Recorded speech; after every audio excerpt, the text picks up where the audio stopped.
ಸಾಲ ತೀರ್ಸು ಅಂತ ಕೇಳಿ, ಇಲ್ಲ ಅಂದ್ರೆ ಅಳಿಯನ್ನಾಗ್ ಮಾಡ್ಕೊ ಅಂತ ಹೇಳಿ. ನೀವ್ ಹೀಗ್ ಸರಿಯಾಗಿ ಕಿವಿ ಹಿಂಡಿದ್ರೇನೆ ಎಮ್ಮೆ ನಮ್ ದಾರಿಗ್ ಬರೋದು.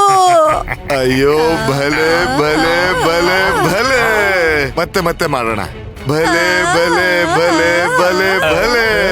ಇನ್ನೇನು ನೀವು ಮನೆಗೆ ಹೋಗಿ ಹಬ್ಬ ಮಾಡಿ ಚಿಕ್ಕಮ್ಮ. ಯಜಮಾನ್ರೇ, ನಾನ್ ನಿಮ್ಗೆ ಹೇಳಿದ್ದೆ ತಾನೆ, ಈ ಸತ್ಯಭಾಮಗ್ ಯಾವ ಕೆಲ್ಸ ಒಪ್ಸಿದ್ರು ಚಿಟ್ಕೆ ಹೊಡೆಯೋ ಅಷ್ಟ್ರಲ್ಲಿ ಮಾಡಿ ಮುಗಿಸ್ತಾಳೆ ಅಂತ. ದಾಮು, ಯಜಮಾನ್ರೆ, ನೀನ್ ನಮ್ಮವ್ರನ್ನೆಲ್ಲ ಬರಕ್ ಹೇಳು.